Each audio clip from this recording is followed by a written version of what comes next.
maaf, gagal mendapatkan cintanya. Tetapi pada dasarnya orang yang mencintai, dia ingin menginginkan mendapatkan orang yang dicintainya itu.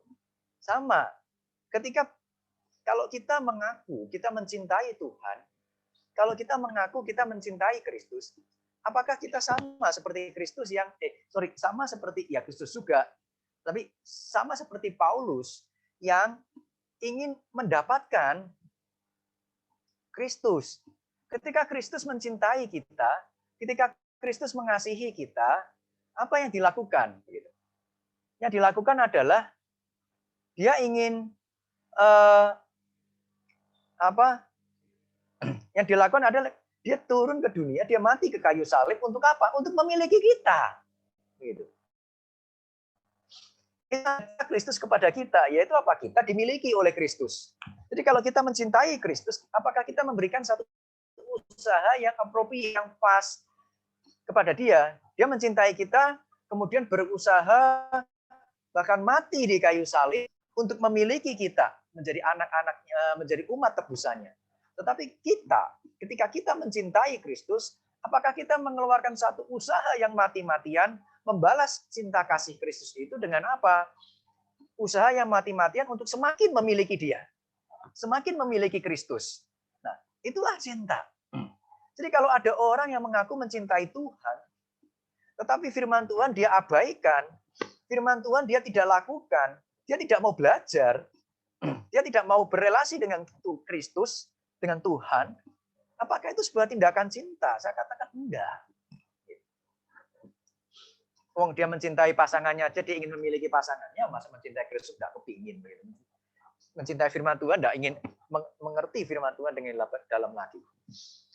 Kok bahasa cintanya lain begitu? Nah, itu yang mungkin perlu kita pertanyakan, seberapa dalam cinta kita kepada Kristus. Kita lihat seberapa besar usaha kita untuk mengenal dia dan mentaati dia. Tujuannya apa? Tujuannya adalah kita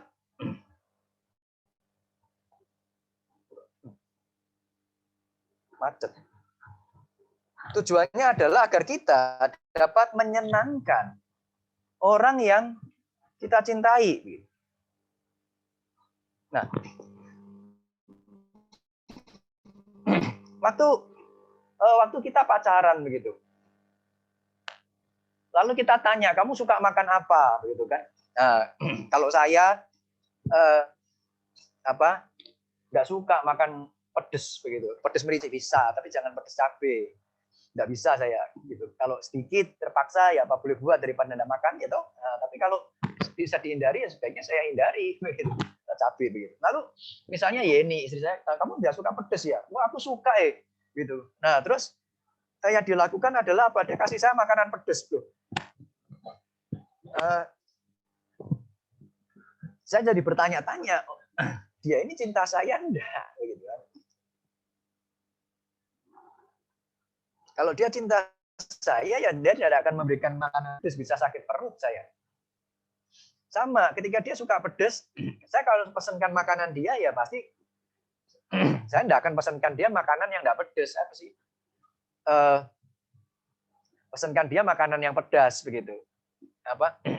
Ada cabenya begitu. Kalau nggak ada cabenya ya saya minta gitu. Karena saya tahu istri saya suka pedas, gitu, makanan pedas. Nah, jadi kenapa kita mengenal lebih dalam orang yang kita cintai, agar kita dapat memberi dan menyenangkan orang yang kita cintai. Ketika Kristus mendapatkan kita, memegang kita, menangkap kita, apa yang dia lakukan? Dia memberikan sesuatu yang membuat kita senang. Maka, apa dampak mengikuti Kristus yang sejati? Sukacita. Melalui kematiannya, melalui berkatnya, melalui relasinya dengan dia. Bahkan ketika nanti kita di surga, di langit dan bumi yang baru, apa yang dia berikan kepada kita? Sukacita. Joyful. Saya pakai kata kesenangan karena kesenangan di dalam Tuhan. Dia lepaskan kita dari dosa. Bahkan kita tidak bisa, Agustinus mengatakan kita tidak mungkin berdosa lagi. Kenapa? Karena dosa itu membuat orang kudus menderita. Membuat orang kudus tidak bahagia, tidak bersuka cita. Maka yang dia lakukan agar kita bersuka cita yang sejati bersama dengan dia adalah memberikan kita dari dosa. Agar kita bersuka cita. Tetapi masalahnya kita tuh kadang kembali kepada dosa, kembali kepada kubangan-kubangan yang sama di dalam tindakan-tindakan kita. Dan dia terus-menerus menyucikan kita hari lepas hari. Tujuannya apa? Sampai kita mendapatkan satu sukacita yang sejati.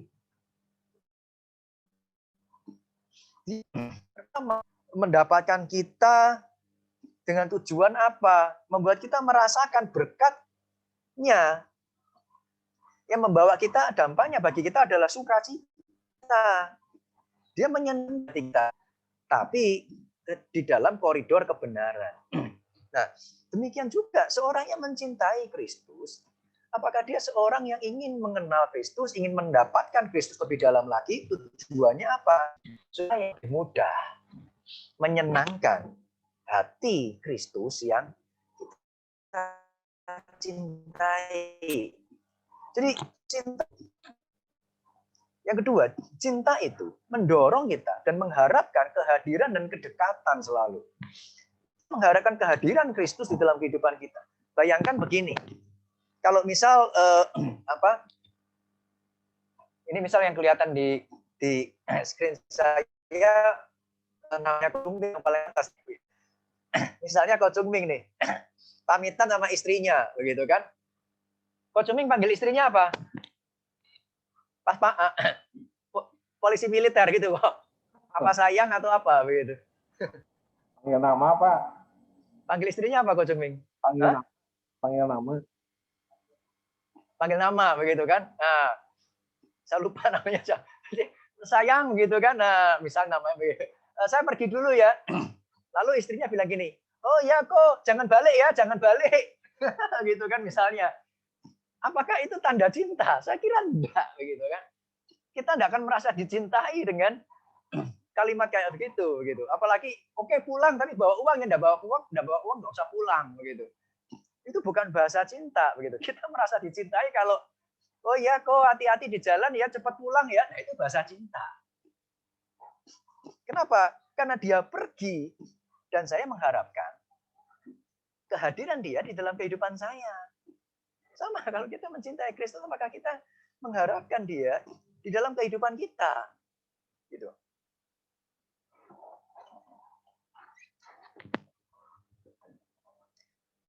Senantiasa mengharapkan kehadiran Kristus di dalam hidupnya, di dalam pelayanannya, di dalam hari-harinya.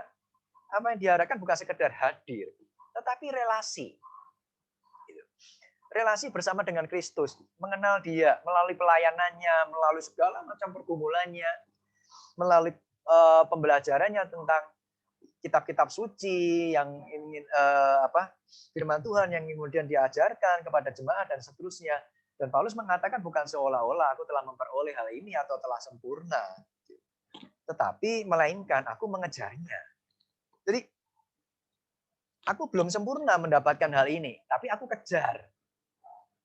Kalau aku dapat juga menangkapnya. Karena aku pun telah ditangkap oleh Kristus. Jadi ini perkataan Paulus. Jadi Paulus itu sudah berrelasi dengan Kristus belum? Dia sudah match dengan Kristus belum? Begitu toh? Nah, jelas Paulus mengatakan dia sudah ditangkap oleh Kristus. Kalau dia sudah ditangkap oleh Kristus, bukankah berarti dia sudah bersama-sama dengan Kristus? Tetapi untuk apa dia mengusahakannya? Nah, ini yang dikehendaki oleh Paulus yang ditangkap oleh Kristus. Kehendaki Paulus yang ditangkap Kristus itu adalah dia ingin menangkap Kristus. Ya, saya tidak akan mengatakan ini seperti permainan kejar ladaku kok aku tangkap begitu. Enggak. Karena yang dikejar menangkap. Jadi saya sudah ditangkap, saya ingin menangkap.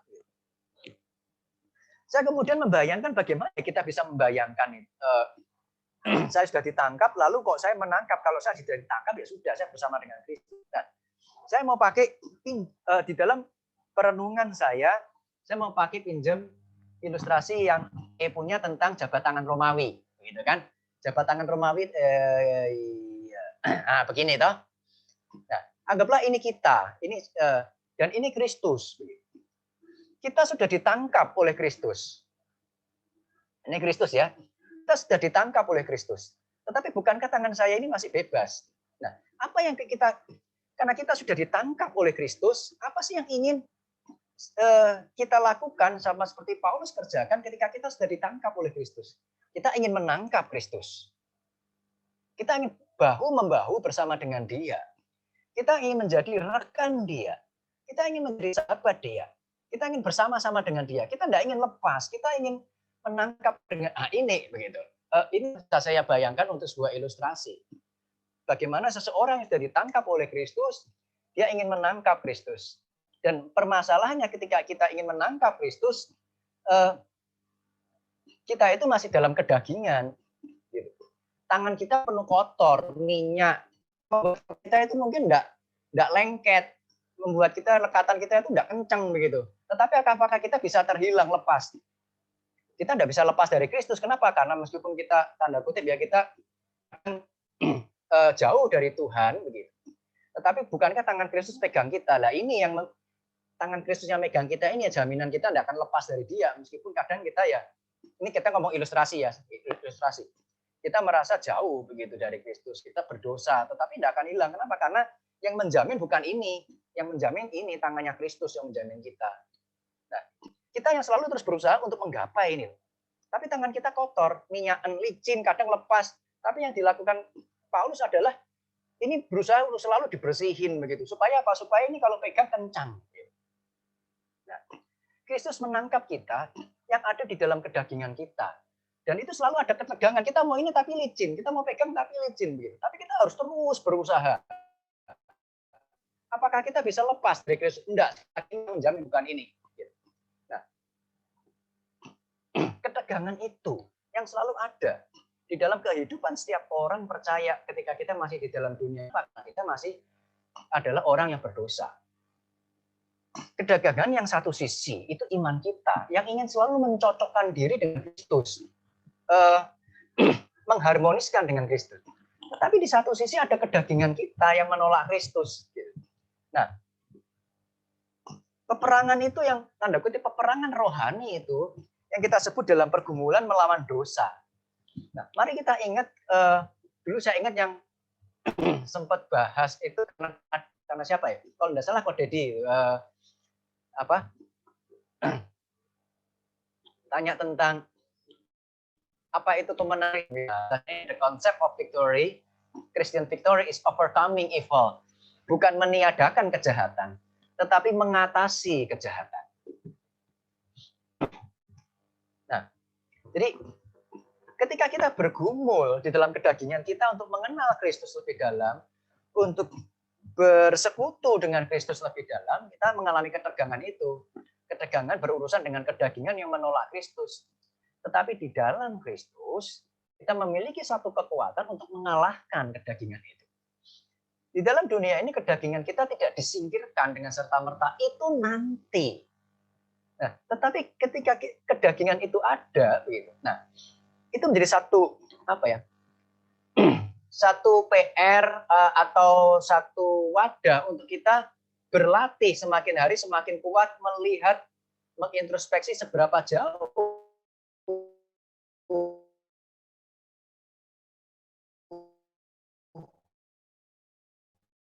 dan seberapa dalam untuk Kristus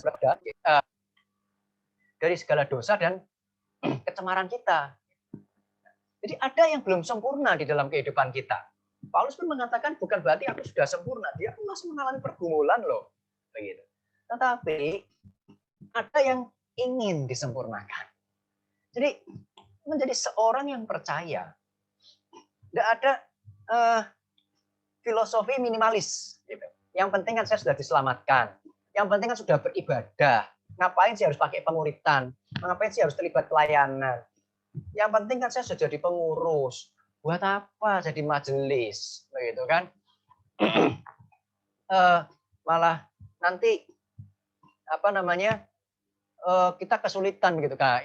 Kalau bahasa Jawa Tengah itu gini, ada plesetannya begitu. Jawa Tengah atau dicoret bahasanya. Teman saya kan majelis sebuah gereja, begitu kan? Lalu oleh seorang hamba Tuhan, Bapak ini majelis di gerejanya, dia jumpa gerejanya, wah, dikenalkan begitu. Lalu teman saya ini ngomong begini, Pak, salah Pak, kalau majelis itu bukan ujung tombak di gereja, majelis itu ujung tombok, begitu. Kenapa? Di gereja dananya kurang, ujung-ujungnya yang tombok majelisnya yang nalangin begitu kan, makanya dia ujung tombok, ujung-ujungnya tombokin begitu.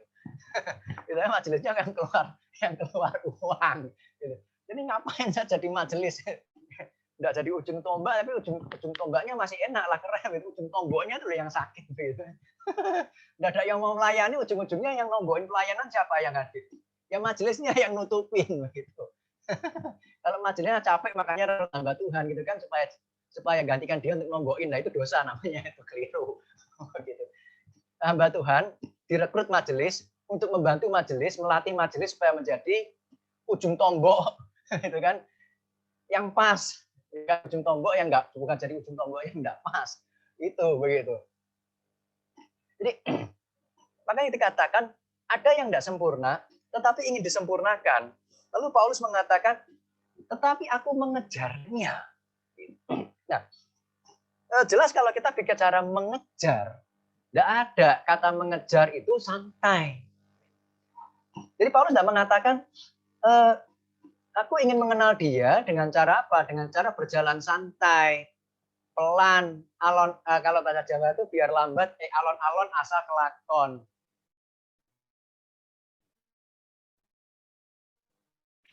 Biar lambat, selamat. Yang penting nyampe. Nah, kita tuh kalau apel, ya, kalau nggak nyampe lama begitu, rasanya ya apa? Masa bilang enggak apa-apa, pelan. Yang penting nanti toh sampai ke rumah pacar gitu. Kan enggak begitu kan? Yang kita mau adalah apa? Supaya kita mau cepat sampai gitu, ngebut sedikit gitu kan. Nah, meskipun bukan berarti kebut-kebutan. Bahkan kalau pulang dari rumah pacar pun yang diinginkan apa? Sampai rumah cepat supaya apa? Bisa telepon. Yang saya sudah di rumah begitu. Saya enggak tahu dari Bapak Ibu di sini berapa untuk apel ke rumah pacar itu seberapa sulit dibandingkan dengan saya. Saya untuk dulu ngapelin Yeni, itu kan ke rumahnya Yeni, perjalanan 3 jam. Itu 3 jam enggak naik motor, enggak jalan kaki, 3 jam naik pesawat. Bayangkan, karena saya tinggal di Surabaya, Yeni tinggal di Ambon. Gitu. Itu apel, saya nggak tahu Anda Bapak Ibu semua kalau apel berapa lama perjalanan? Saya 3 jam pakai pesawat begitu, nggak bisa berenang, gitu kan? Pulangnya baru kapan? Seminggu kemudian baru pulang, begitu kan? Pengen cepat pulang rumah, begitu. Terus sampai bandara update status sudah di bandara. Gitu. Kenapa? Karena nggak ingin lepas dari relasi itu. Nah, kalau kita mencintai Kristus, apakah kita mengejar pertumbuhan? Apakah kita mengejar relasi? Atau kita menjadi gereja atau orang-orang Kristen yang berjalan dengan lambat, berjalan dengan santai, lambat, santai. Saya tidak mengatakan keberhasilannya ya, pencapaiannya. Saya mengatakan usahanya. Saya kira itu bukan satu ekspresi cinta. Kalau usahanya, kalau pencapaiannya itu anugerah Tuhan. Ada yang lambat, ada yang cepat. Tetapi usahanya yang ingin saya kerjakan. Paulus tidak mau santai untuk mengenal Tuhan. Dia tidak mau santai untuk mengenal Kristus. Dia tidak mau santai untuk mengejar menangkap Kristus. Kalau menangkap Kristus, dia merasakan penderitaan bersama-sama dengan Kristus. Dia merasakan sukacita bersama-sama dengan Kristus di dalam pelayanannya, misinya dia. Dia dengan cepat masuk ke dalam pelayanan. Dia dengan cepat masuk ke dalam misi. Kenapa? Karena dia tahu di dalam pelayanannya itu, di dalam misinya itu, dia merasakan hati Kristus bagaimana melihat orang-orang berdosa. Dia merasakan bagaimana Kristus membukakan visi ini loh, dunia yang berdosa. Yang mereka berjalan lalu lalang di depan kamu itu menuju kebinasaan. Saya mencintai mereka. Apakah kamu mencintai yang saya cintai? Di dalam pelayanan, di dalam misi, kita berrelasi semakin dekat dengan Kristus. Ya kalau kita melakukannya dengan benar tentunya. Nah, karena itu membuat kita semakin dekat dengan Kristus. Sama seperti Paulus, dia dengan segera terjun ke dalam pelayanan. Dia dengan segera terjun ke dalam misi yang Tuhan panggilkan, Tuhan bebankan kepada dia. Jadi mengenal Kristus bukan sesuatu yang seharusnya di hati kita, di dalam hidup kita bukan sesuatu yang ingin dikerjakan dengan santai. Tetapi dengan satu passion, dengan satu gairah. Maksudnya apa? Ingin cepat-cepat mengenal Kristus, cepat-cepat sempurna. Meskipun kita tahu kita tidak akan pernah mencapai kesempurnaan di dalam kehidupan kita. That's not the point. Poinnya adalah apakah kita ingin cepat. Bukan berarti karbitan ya, saya mengatakan bukan berarti saya mengatakan jadi karbitan gitu. Bukan berarti kita tidak boleh berjalan, kayak saya ngomong CG, jangan ngebut begitu. Permasalahan kalau kita ngebut secara kognitif, apakah kita bisa ngebut juga secara afektif? Kalau kita sekedar ngebut secara kognitif, apakah kita bisa ngebut juga secara motorik? Kalau bisa, go ahead ngebut. Tapi secara umum ya, itu secara umum ya, enggak setiap pribadi beda. Secara umum enggak begitu. Maka segala sesuatunya harus seimbang. Ngebut enggak, jangan secara kognitif supaya kamu bisa punya waktu untuk merenungkan lebih dalam lagi secara pribadi, membangun sisi affection, sisi afektif, kasih kepada Kristus dari kognitif yang sudah kita pelajari di dalam self group. Kemudian kita punya waktu untuk motorik, melakukan, membagikan, entah itu melalui WA, entah melalui telepon, atau kita cerita kepada keluarga kita, itu PR-nya, begitu. Maka saya mengatakan kalau self group tidak perlu ngebut, artinya tidak perlu ngebut secara bahan pertemuan, tetapi bukan berarti tidak ngebut secara pertumbuhan, enggak. Gitu. Nah, kata menangkap, kayak kata-kata Bano, itu punya arti kurang lebih begini, menjadikan sesuatu, menangkap itu, kata Lambano, itu menjadikan sesuatu yang kita tangkap itu menjadi milik pribadi kita. Jadi kita tangkap, kita pegang, itu punya saya. Gitu loh. Nah, lalu kata menangkap, ya ini yang tadi saya pakai terangkan sedikit, menjadikan sesuatu itu sesuai, appropriate, pas, klop dengan apa? Dengan diri kita. Gitu. Yesus itu melakukannya juga. Ketika dia mati di kayu salib, dia menangkap kita, menjadikan kita milik pribadi. Lalu selesai? Enggak. Dia menjadikan kita untuk appropriate, pas dengan dia. Nah, caranya bagaimana supaya kita itu pas dengan dia? Yang dia lakukan apa? Karena ketika kita diselamatkan dari dosa, kita dilahirbarukan, kita belum pas sama dia. Karena ada kedagingan, yang dia lakukan apa? Melalui kuasa Roh Kudus, dia utus Roh Kudus tinggal di dalam hati kita untuk menyucikan kita. Ketika kita bersih, kita suci, kita semakin pas. Itu yang namanya pas. Kristus itu kudus. Maka supaya kita pas dengan Kristus yang kudus, kita harus dikuduskan. Kristus itu benar. Maka kita harus hidup benar supaya semakin hari semakin klop, pas, appropriate, sesuai dengan Kristus. Itu yang dia lakukan. Dia menyucikan kita, itu mengkuduskan kita. Kenapa? Karena dia memiliki kita dan menginginkan kita appropriate. Nah, sisi sebaliknya adalah Paulus berusaha keras untuk memiliki Kristus dan mencocokkan dirinya dengan Kristus. Timbal balik gitu. Saya tidak mengatakan itu 50-50 begitu. Enggak. Semuanya adalah anugerah Allah. Tetapi bagaimana kita tahu kita hidup di dalam anugerah Allah? adalah ketika kita berusaha keras untuk memiliki Kristus dan mencocokkan diri kita kepada Kristus yang sudah menangkap kita. Kalau kita benar-benar ingin menangkap Kristus, begitu kan, bergandeng tangan dengan Kristus dan in hand, maka yang kita lakukan adalah ya kita mencocokkan dengan Kristus. Kita berusaha untuk semakin mengenasa di hadapan Tuhan. Nah, karena cinta, maka hal-hal itu dilakukan dengan passion, dengan gairah, dengan apa? Cepat.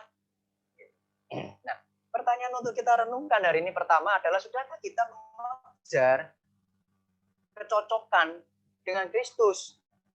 Nah, kita doakan selalu, yang kita doakan apa sih? Tuhan berkati saya mau ini, Tuhan berkati, Tuhan kabulkan, gitu kan? Yang kita doakan apa? Doa kita itu mencocokkan, menyuruh Kristus mencocokkan dengan kita. Itu kan seringkali, apakah itu cinta? Ya saya tidak mengatakan itu salah. Tapi kalau itu terus begitu, apa di dalam doa-doa kita meminta Tuhan membukakan kehendaknya kepada kita untuk kita bisa cocok dengan apa yang Dia mau di dalam hatinya.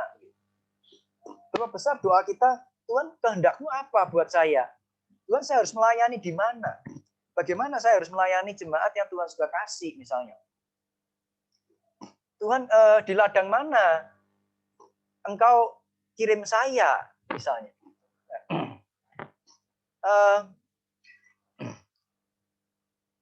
Apakah kita pernah mendoakan hal-hal semacam itu, mencari kehendak Tuhan, mengejar kecocokan dengan Kristus, bukan membuat Kristus, mencocokkan dengan diri kita. Nah, ayat 13. Saudara-saudara, aku sendiri tidak menganggap bahwa aku telah menangkapnya. Tapi ini yang kulakukan. Aku melupakan apa yang telah di belakangku dan mengarahkan diri kepada apa yang di hadapanku. Paulus mengatakan, aku bukan menganggap aku telah menangkapnya. Jadi bukan berarti Paulus tidak nangkep sama sekali. Enggak. Maksudnya dia adalah dia belum sempurna menangkap Kristus. Sekali berPaulus. Tetapi yang kulakukan untuk menangkap dia adalah apa? Aku melupakan apa yang telah di belakangku. Dan yang kedua, mengarahkan diri kepada apa yang di hadapanku. Nah, kalimat Paulus ini bagi saya menimbulkan satu masalah buat saya. Yaitu apa? Minta satu orang baca Filipi 3 ayat 5 sampai 7. Ya, satu orang baca ya. Filipi 3 ayat 5 sampai 7.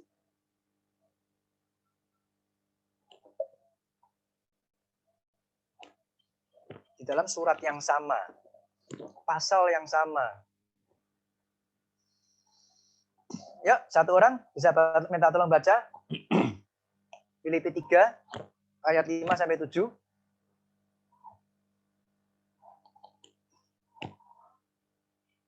Saya baca boleh?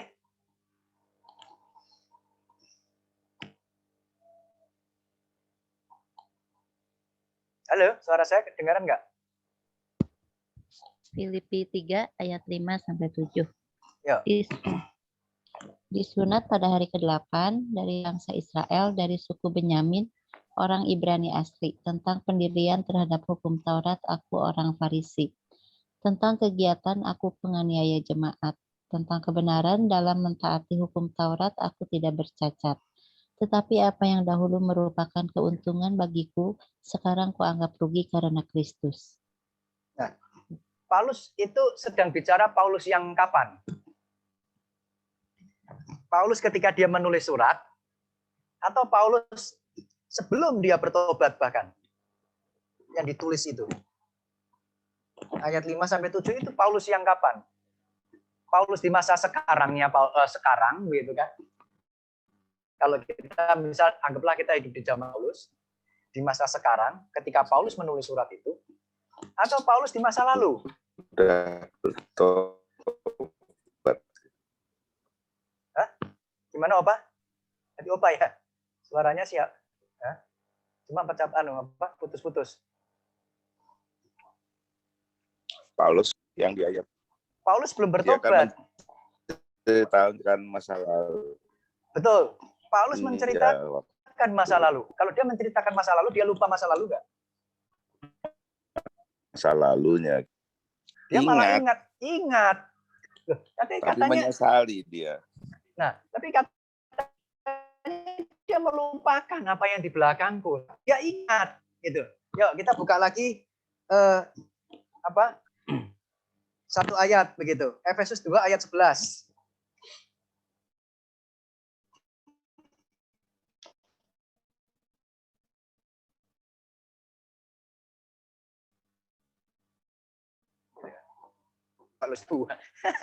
Efesus 2 ayat 11.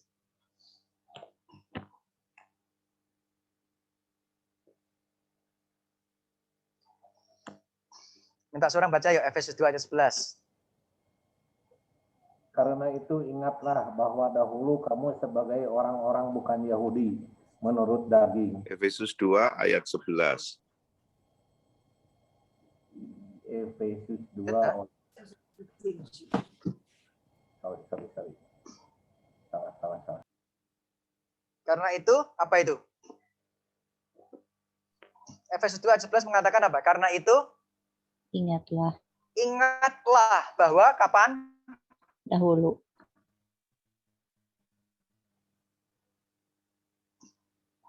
Dahulu, apa yang dilakukan oleh Paulus kepada jemaat Efesus? Apa yang diajak? Jadi jemaat Efesus itu diajak Paulus untuk apa di situ? Untuk apa? Karena itu ingatlah, berarti dia diajak untuk apa? Mengingat. Untuk apa?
Wah, kemana suaranya nggak ada? Menghilang kok. Sinyal kali. Biasa kalau hujan suka error sinyal. Suaranya hilang. Hujan gitu Bandung. Hujan Bandung. Pangandaran. Kamu masih di mana?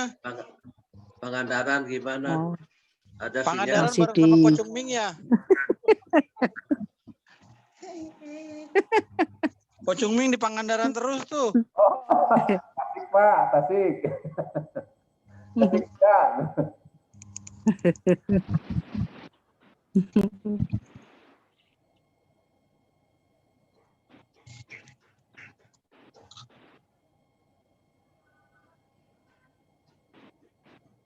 Ganti kubu Kristin. Omar sinyalnya bagus, Pangandaran. Pangandaran mah yang bagus mah XL, harus XL. XL bagus. Bagus, Kom. Bagus. Yang suka menghilang suaranya Pak Bayu itu. Pak Bayu lagi time out.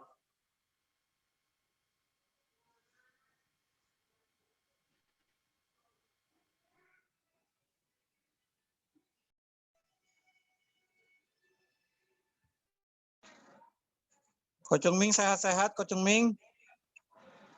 Puji Tuhan Pak Jim. Haleluya. Kapan ke Tasik Pak? Kenapa? Kapan ke Tasik tukang mimbar? Belum tahu, belum tahu. Mungkin tahun depan kali. Iya harus COVID-nya udah ini Pak, udah beres baru kayaknya. Kocung Ming udah vaksin yang kedua belum? Belum, nanti tanggal 3. Oh, tanggal 3 April. Pak Jim udah?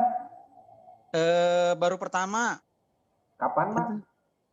Minggu lalu pertama, nanti minggu depan baru yang kedua. Bagus lah. Tapi kelihatan di Bandung agak susah ya.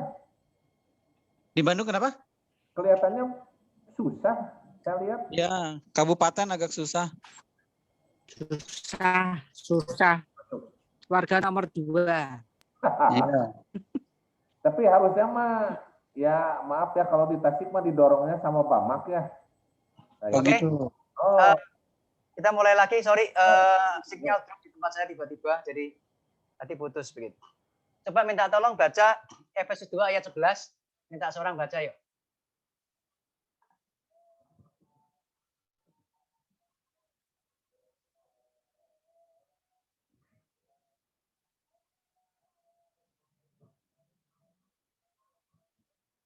Minta seorang baca. Efesus 2 ayat 11, Efesus 11 bisa minta tolong. Ini drop lagi nggak nih? karena itu ingatlah bahwa dahulu kamu sebagai orang-orang yang bukan Yahudi menurut Nah, daging, yang disebut orang-orang tak bersunat oleh mereka, yang menamakan dirinya sunat, yaitu sunat lahiriah yang dikerjakan oleh tangan manusia. Jadi apa yang Paulus kerjakan di situ adalah dia mengajak. Untuk apa? Mengajak untuk saya matikan kamera aja ya supaya ini ya. Takutnya drop lagi ya. Mengajak jemaat Efesus untuk justru mengingat masa lalunya. Jadi ini bukan disuruh lupakan begitu, tetapi disuruh ayo ingat kamu itu dulu begitu. Dulu orang yang bukan orang yang tidak bersunat, orang-orang yang pada waktu itu kamu tanpa Kristus, ayat yang ke-12. Jadi apa yang justru yang Paulus kerjakan adalah dia menyuruh, meminta, mengajak jemaat Efesus untuk mengingat masa lalunya, bukan melupakan gitu. Nah, kalau kita bicara melupakan yang memakai kata ini gitu, apilan tanomai, itu bisa diartikan beberapa kata, yaitu melupakan, mengabaikan,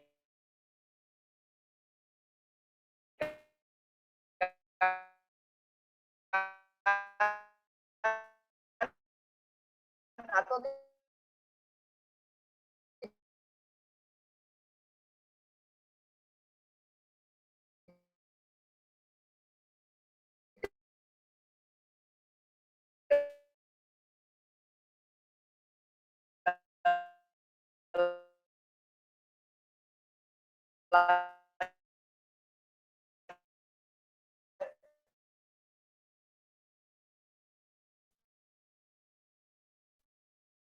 masa lalu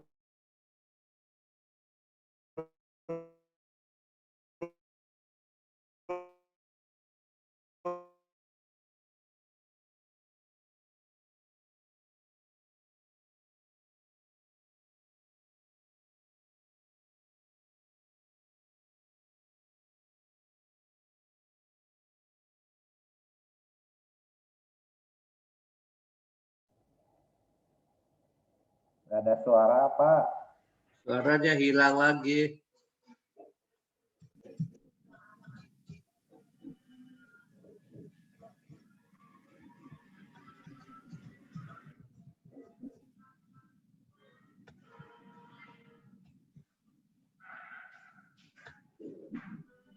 Sorry, kalau habis hujan, internet rada kacau.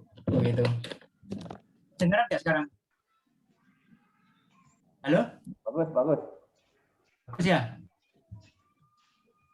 Aduh. Bentar.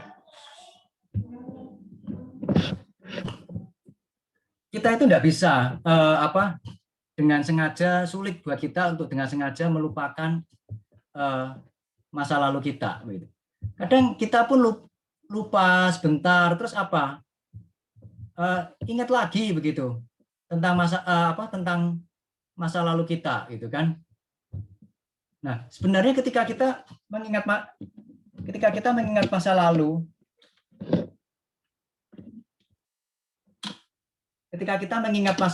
yang paling tidak enak dari ketika kita mengingat masa lalu itu apa sih sebenarnya? Ada yang bisa coba jawab nggak? Masa lalu yang buruk misalnya. Halo? Halo? Halo? Iya, Pak. Nah, kalau saya minta feedback, minta tolong cepat ya supaya saya kalau ada apa-apa di di internet saya bisa langsung atasi gitu.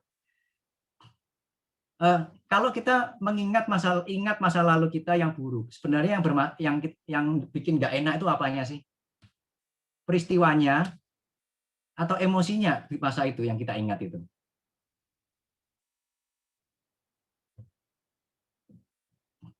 Diputusin pacar misal. Ya.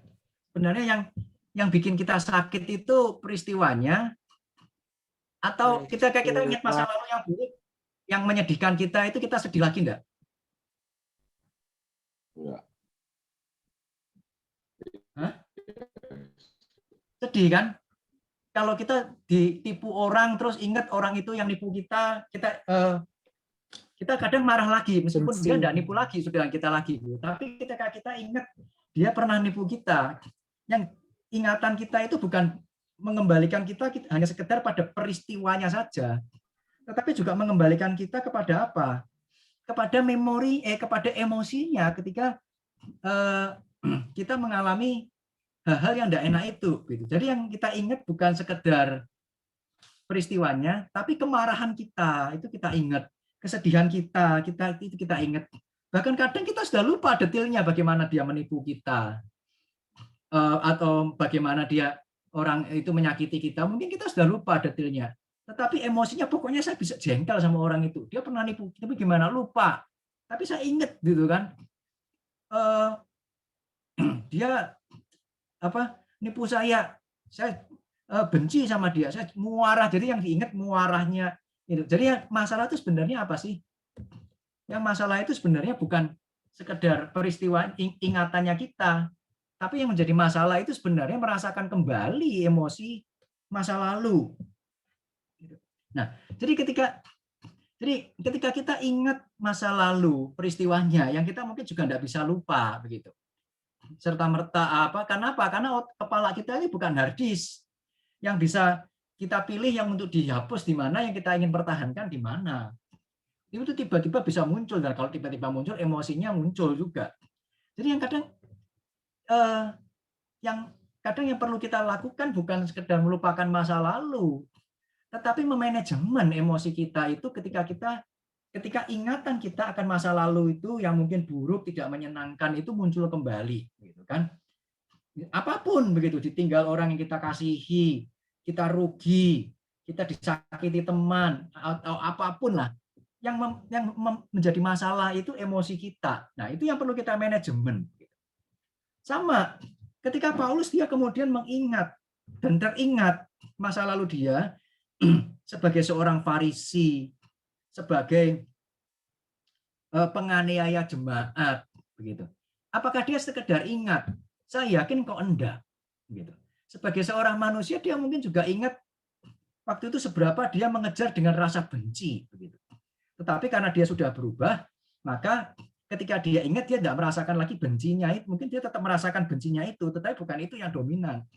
Yang dominan adalah dia merasakan rasa malu. Kok bisa ya saya dulu seperti itu? Kok bisa ya saya dulu begitu hidup di dalam sampah? Itu kan bahasanya dia sendiri kan. Sesuatu yang masa lalu yang sudah dia katakan di ayat 5 sampai ayat 7 pasal 3 itu kan sesuatu yang sampah begitu. Nah, kok bisa ya saya hidup di dalam sesuatu yang sampah? Kok bisa ya saya jadi orang yang menganiaya Kristus? Gitu. Malu, gitu kan? Dulu saya sedemikian jahat. Apakah saya layak masihan untuk menjadi pengikut Kristus yang dulu saya aniaya sampai semacam itu? Nah, bagaimana cara Paulus ketika dia mengingat masa lalunya yang buruk itu? Nah, yang dia lakukan pertama adalah dia berdamai dengan masa lalu. Bagaimana dengan berdamai dengan masa lalu? Ayo damai, begitu kan? Dulu itu kamu tidak salah kok, begitu. Kamu cuman khilaf atau apalah begitu. Tapi itu bukan kesalahan begitu. Semua orang bisa salah kok. Nah, semua orang kan bisa tidak sempurna. Apakah dia berdamai dengan masa lalu dengan cara tidak mengakui hal-hal semacam itu salah? Tidak. Apakah dia kemudian mencari pembenaran-pembenaran terhadap apa yang dia lakukan di masa lalu? Oh, waktu itu kan saya belum bertemu Kristus ya, jadi wajarlah kalau saya begitu, gitu kan? Jadi benar begitu. Salahmu sendiri. Kamu tak kejar-kejar kok lari. Coba kamu nginjili aku. Mungkin loh. Ini apa namanya? Saya bertobat lebih cepat, gitu kan? Coba loh waktu kamu tak kejar-kejar, tak sakiti, kamu tidak lari. Tapi ngajak saya berkomunikasi. Ayo duduk bareng sama-sama, ngopi dari hati ke hati. Kenapa sih kamu ngejar saya sebagai orang Kristen? Apakah seperti itu? Jadi salahmu kenapa tidak berkomunikasi dengan baik atau berrelasi dengan baik dengan saya yang ngejar kamu? Coba dong rangkul saya. Apakah Paulus melakukan pembenaran-pembenaran semacam itu? Enggak. Dia tetap ngomong dia sampah. Waktu itu lakukan hal yang sampah. Dia lakukan bukan hal yang baik. Tetapi satu hal yang adalah dia kemudian memahaminya. Melihat kegagalan-kegagalan di masa lalunya itu sebagai sarana untuk memahami anugerah Kristus. Dan masa depan yang dibangun oleh Kristus.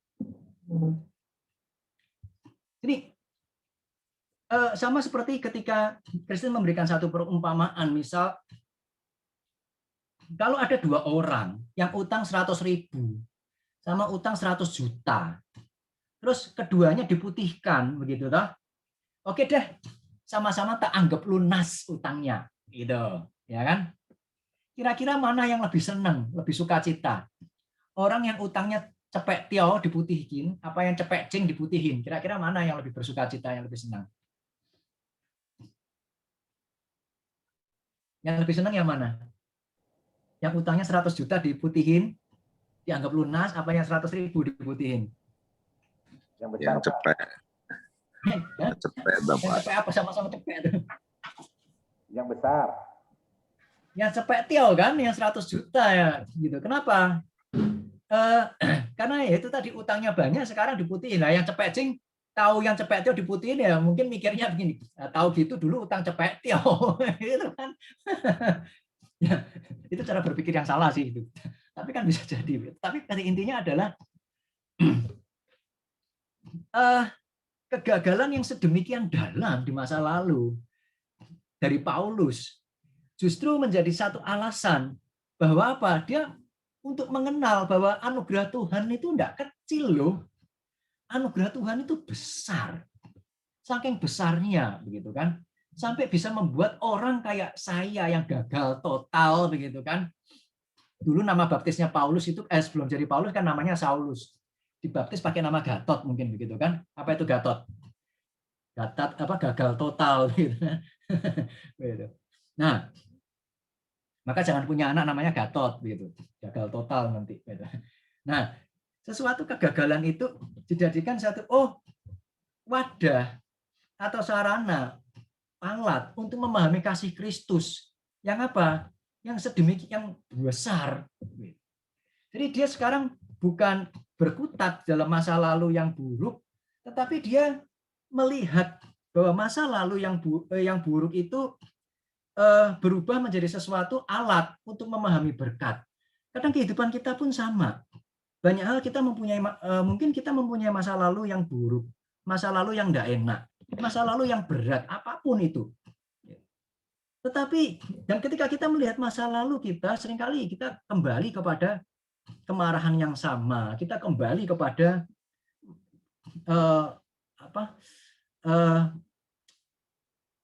rasa malu kita dan sebagainya, atau kesedihan-kesedihan kita.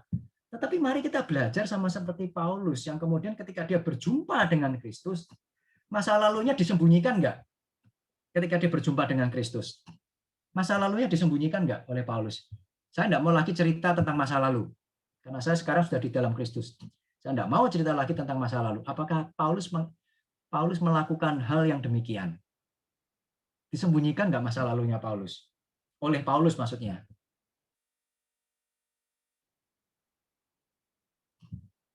Paulus menyembunyikan masa lalunya enggak? Tidak, Pak. Enggak. Taunya enggak dari mana?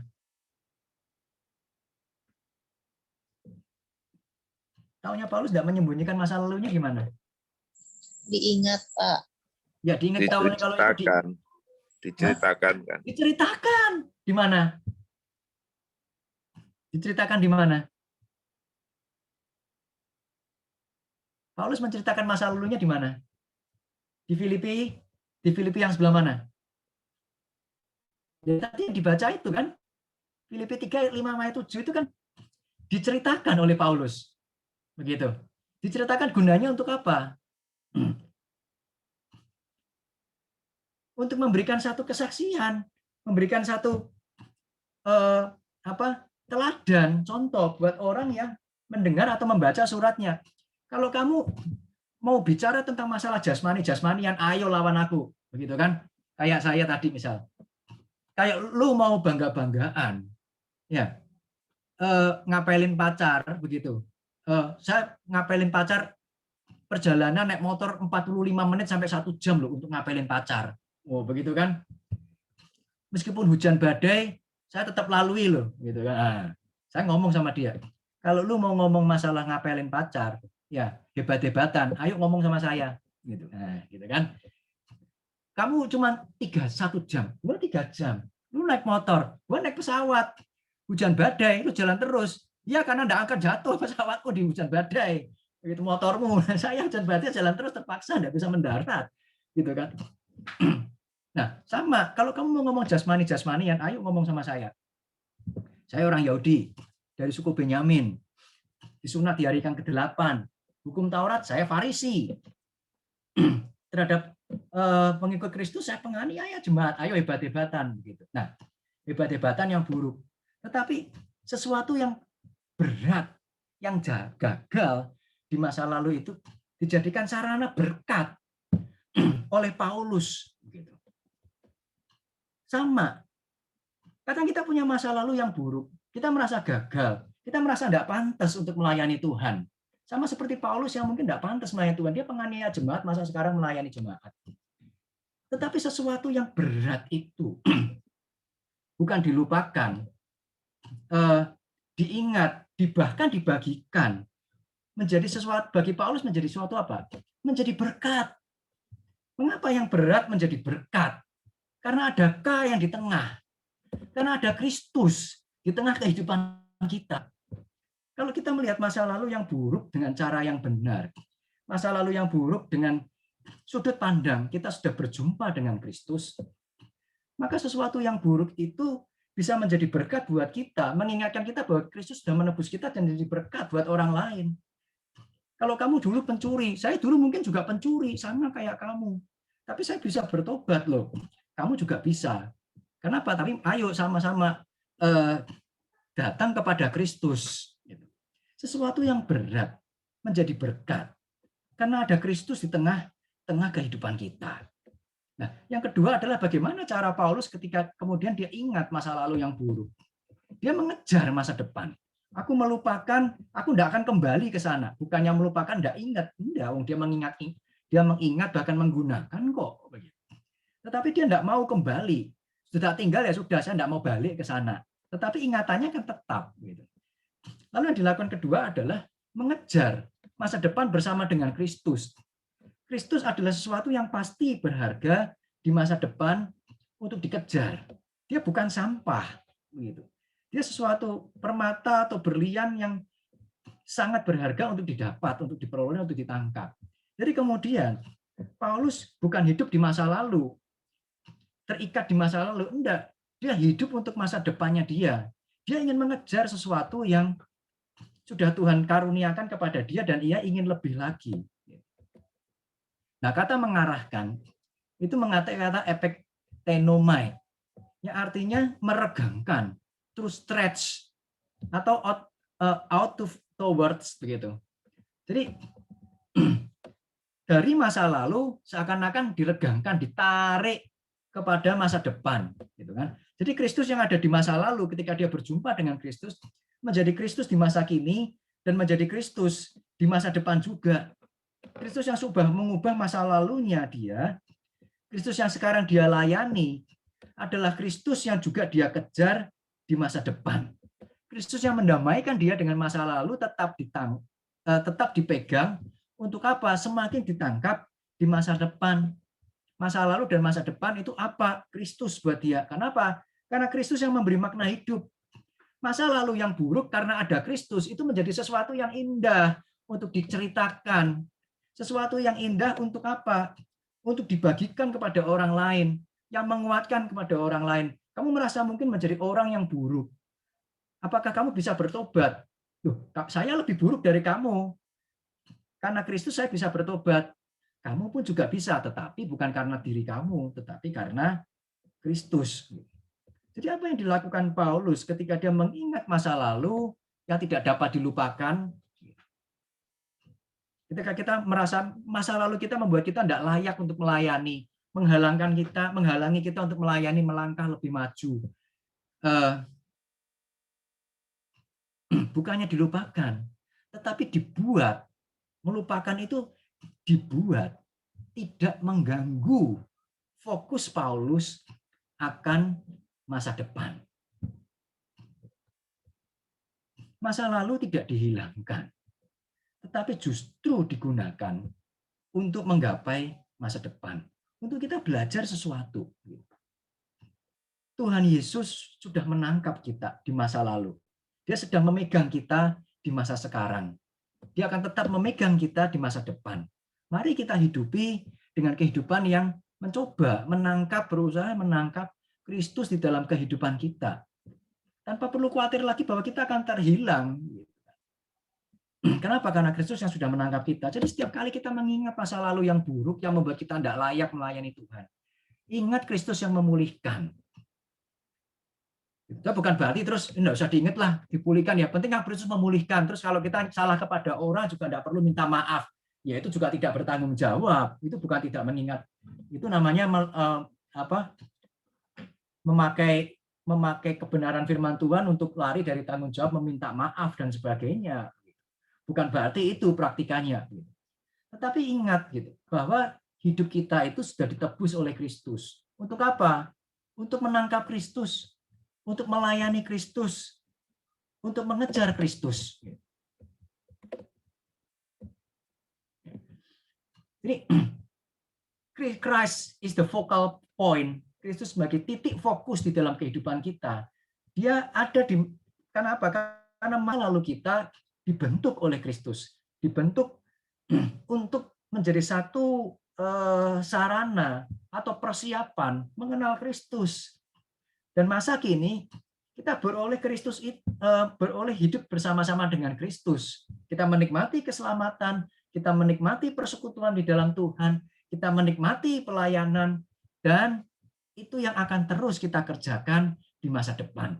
Masa lalu kita dibentuk dari Kristus. Masa kini kita oleh Kristus dikerjakan. Bagi Kristus masa depan kita. Kemudian Paulus mengatakan dan berlari-lari kepada tujuan untuk memperoleh hadiah. Yaitu apa? Panggilan surgawi dari Allah di dalam Kristus Yesus. Panggilan itu klesis. Nah, itu biasa digunakan dipahami sebagai undangan juga. Undangan macam apa? Kayak kondangan, begitu. Panggilan secara sosial begitu mungkin itu panggilan untuk undangan untuk datang ke satu pesta, datang kepada satu perjamuan. Itu klesis. Nah, kemudian itu dipakai untuk metafora panggilan ilahi untuk menerima keselamatan. Ini saya ambil dari definisi strong light. Bukankah ketika kita masuk ke dalam surga, itu kan kita disimbolkan dengan kita diundang di dalam perjamuan Tuhan, gitu kan? Kerajaan surga ibarat seperti orang yang ingin mengundang ke dalam mengundang orang-orang untuk datang kepada pesta dan perjamuan yang diadakan. Tetapi yang satu bilang nggak mau dan sebagainya. Lalu pemilik pesta itu mengatakan cari orang yang mau di pinggir jalan dan sebagainya. Itu klesis. Undangan untuk bergabung di dalam persekutuan bersama dengan Tuhan. Panggilan untuk bergabung pada perjamuan Tuhan yang kekal. Panggilan surgawi dalam Kristus Yesus itu dapat dipahami sebagai keselamatan yang sempurna di dalam Kristus. Jadi, apakah Paulus sedang mengajarkan salvation by work? Apakah Paulus sedang mengajarkan keselamatan karena usaha manusia? Enggak, Paulus tidak mengajarkan demikian. Mengapa? Karena ketika Paulus mengejar hadiah, karena apa? Karena sebelumnya dia telah ditangkap oleh Kristus. Dia mengejar hadiah bukan untuk menangkap Kristus, tetapi karena dia sebelumnya sudah ditangkap oleh Kristus, maka dia ingin menangkap Kristus, begitu. Karena apa? Karena dia sudah ditangkap. Untuk apa? Memperoleh hadiah dan seterusnya. Jadi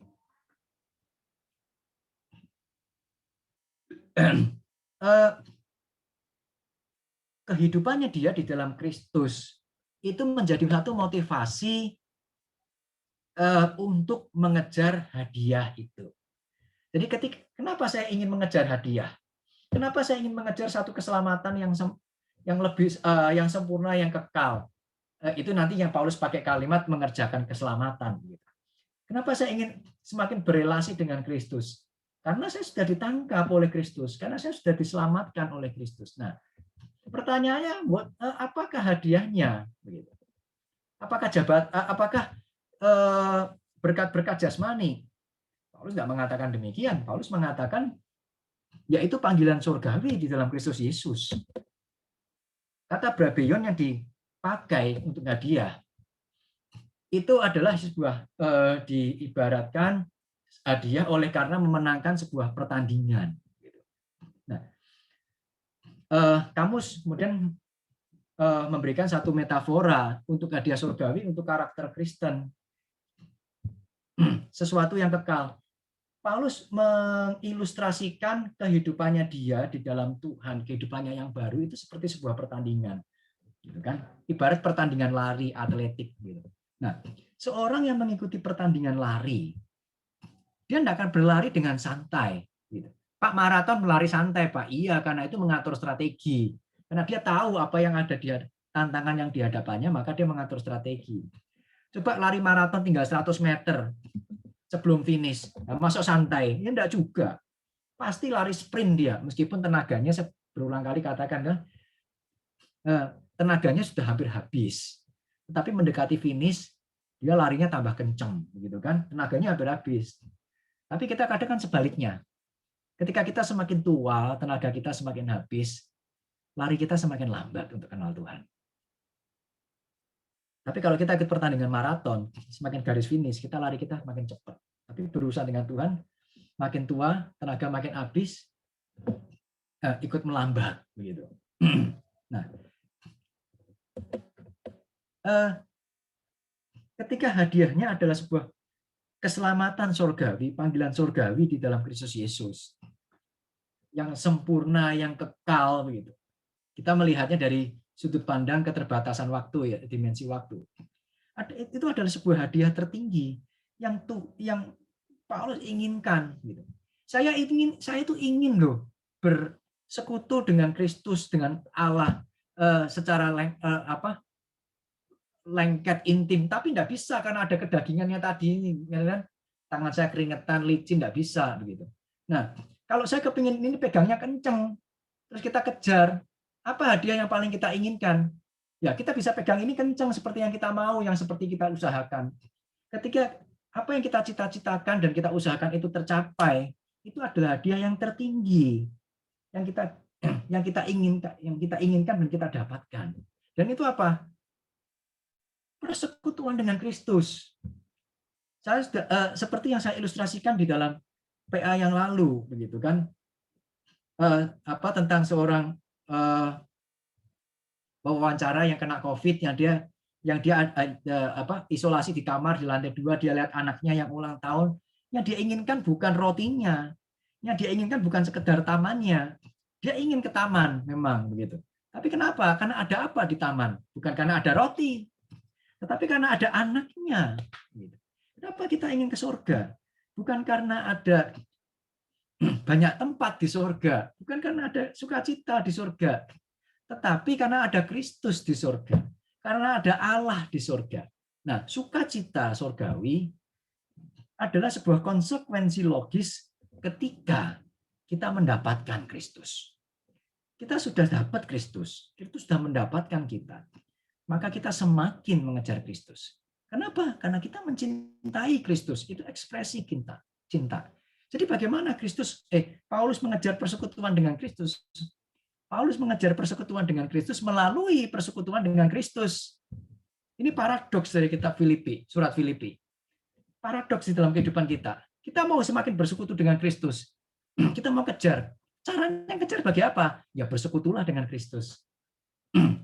Kalau kita sudah bersekutu dengan Kristus, baru kita bisa semakin bersekutu dengan Kristus. Lalu bagaimana caranya saya bersekutu dengan Kristus? Untuk pertama kali, kita tidak bisa.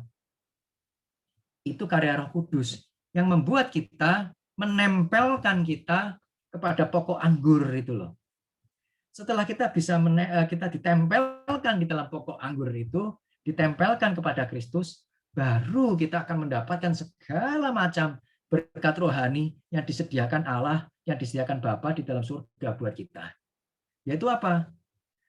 Appropriate, kecocokan, keharmonisan dengan Kristus yang menyelamatkan kita. Terakhir Paulus mengatakan, karena itu marilah kita yang sempurna berpikir demikian. Demikian apa? Mengejar Kristus. Jadikan Kristus itu focal point, gitu. Poin fokus di dalam kehidupan kita. Dia ada di masa lalu, dia ada di masa kini kita, dia ada di masa depan kita. Dan jikalau lain pikiranmu tentang salah satu hal, kita mengalami salah berpikir, salah bertindak, hal itu akan dinyatakan Allah kepadamu. Kamu akan diingatkan, gitu kan? Jadi jangan takut untuk melangkah, jangan takut untuk naik kelas. Kenapa? Kalau sampai salah pun Tuhan akan menyatakannya kepadamu. Kamu salah. Dia akan mengembalikan kita kepada jalan yang sesungguhnya. Tapi bukan berarti terus nekat. Toh kita juga tidak sempurna, jadi maju aja. Yang penting nanti Tuhan kan juga ingatkan, gitu kan? Tidak perlu ada kriteria-kriteria. Jadi majelis tidak perlu ada kategori-kategori. Toh kita juga tidak sempurna. Ya, itu keliru juga. Karena firman Tuhan yang lain mengajarkan pilih orang berdasarkan berdasarkan karunia rohani, kedewasaan rohani dan sebagainya. Tetapi di dalam kita step by step untuk bertumbuh, jangan takut melangkah. Tetapi baiklah dengan tingkat pengertian yang telah kita capai, yang kita punya sekarang, kita lanjutkan menurut jalan yang telah kita tempuh. Yang sudah Tuhan meletakkan kita ke dalam jalan yang benar, ya jalannya jalan yang itu. Kalau sampai suatu saat kita menyimpang, Tuhan akan mengembalikan kita. Allah sudah memulai satu pekerjaan yang baik atas diri kita. Melalui masa lalu kita, melalui perjumpaan kita dengan Kristus. Dan tiba gilirannya kita untuk mengejar pertumbuhan rohani itu. Jangan takut untuk melangkah. Karena ada Tuhan yang selalu memegang tangan kita. Meskipun apa? Paulus tidak hadir di Filipi. Dia di penjara. Tetapi absennya pemimpin rohani sekalipun tidak menjadi alasan untuk bertumbuh, gitu kan? Ini kesalahan-kesalahan orang-orang Kristen hari ini. Sedikit-sedikit memimpin, bergantung pada pemimpin. Pemimpinnya jelek, ya berarti pasti jadi jelek.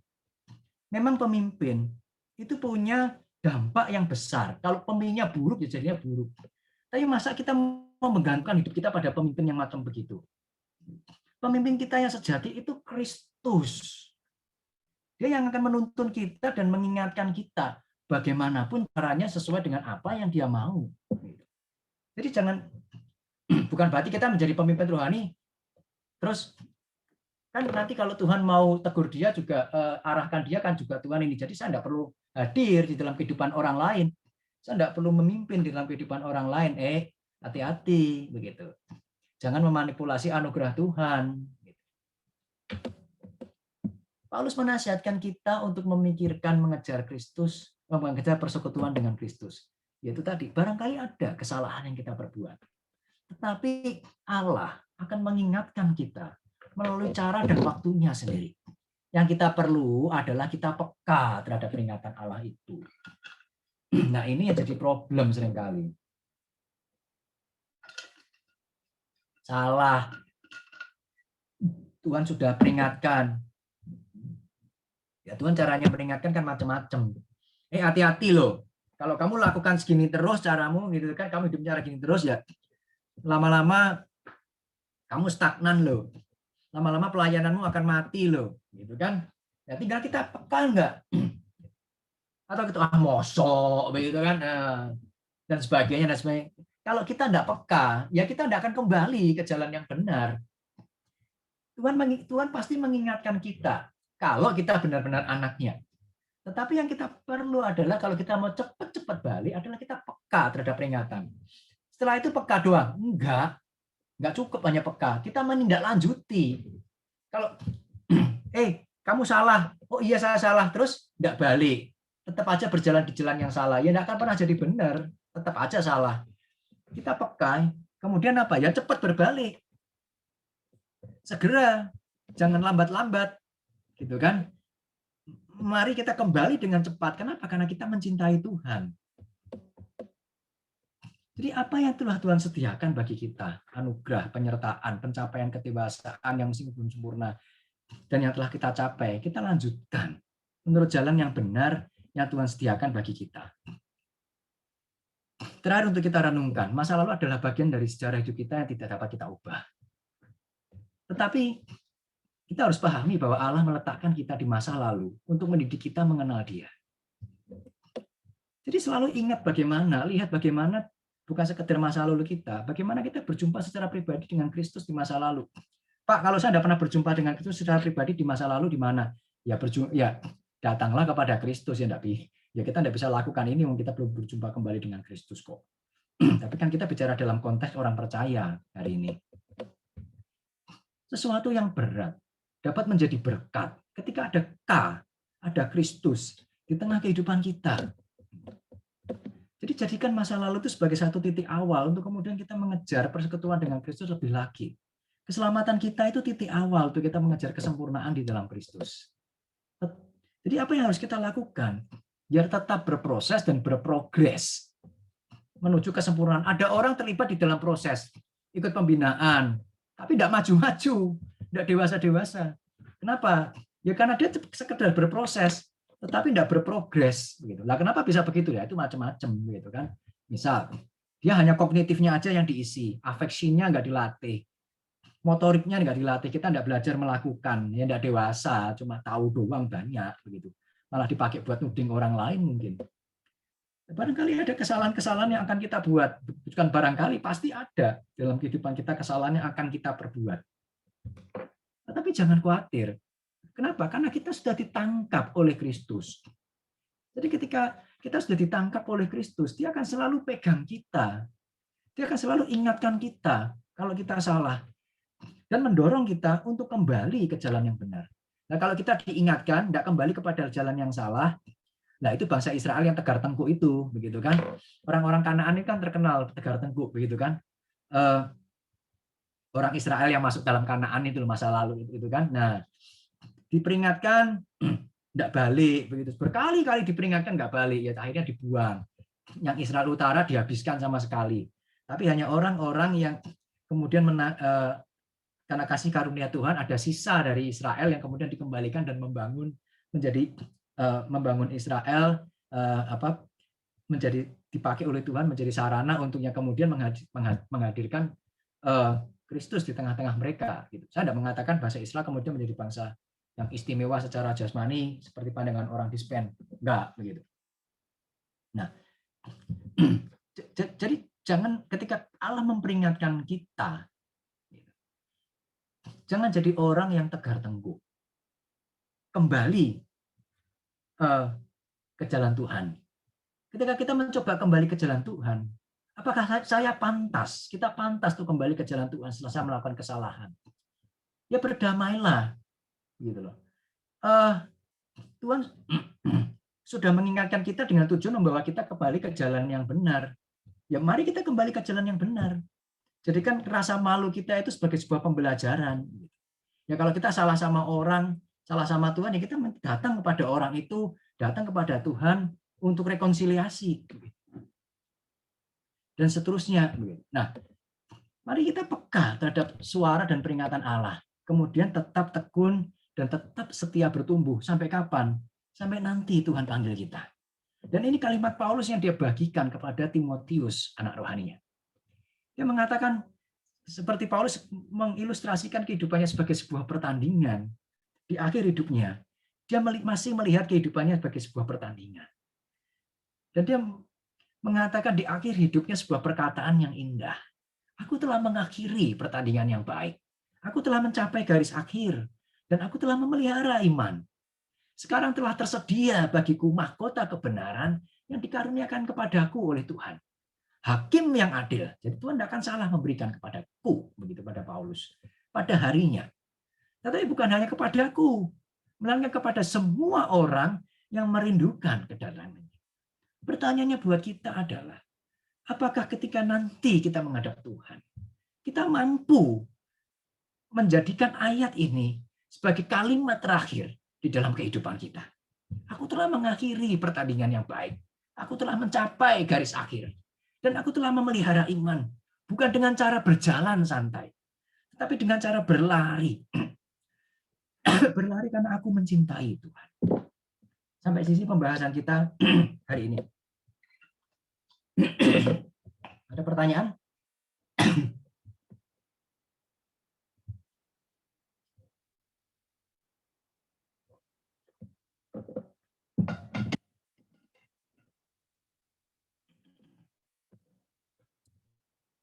Semua punya masa lalu, dan kita sekarang hidup pada masa kini.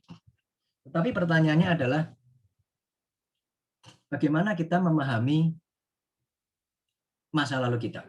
Apakah kita memahaminya dari sudut pandang bahwa kita sudah berjumpa dengan Kristus, dan melihat masa kini adalah bagaimana Kristus sudah berkarya, kita menoleh masa ke belakang, dan kita melihat hari ini kita sudah berbeda di masa lalu kita.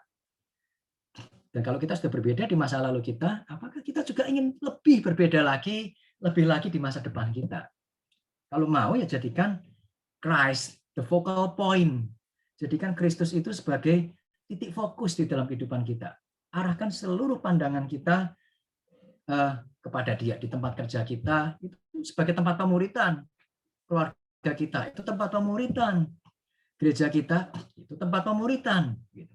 Untuk apa? Semuanya teman kita mengenal Kristus lebih dalam dan semakin layak untuk melayani Kristus. Oke, sampai di sini ada pertanyaan jam 9. Satu atau dua pertanyaan, silahkan apapun. Sebelum kita tutup.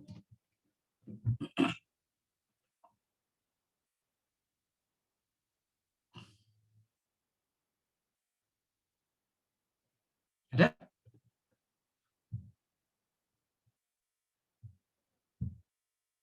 Halo? Kalau tidak ada, kita bisa tutup dalam doa. Nggak ada, Pak. Nggak ada. Oke, kita tutup doa ya. Itu Cik Giok sama Pak Sun nggak di sono? Enggak. Ya kalau gitu Cik Giok yang berdoa. Kalau ada Pak Sun.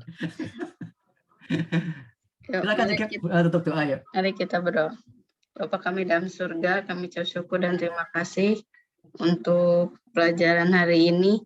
Kiranya Tuhan menolong setiap kami untuk kami boleh terus mengingat akan cinta kasih Tuhan yang begitu besar bagi setiap kami.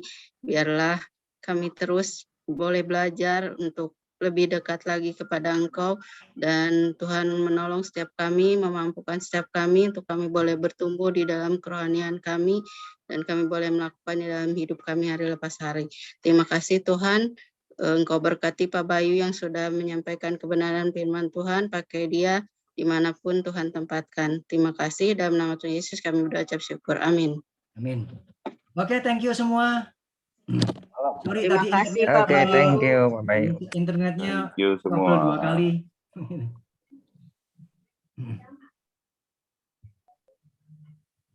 Tutup lagi dong.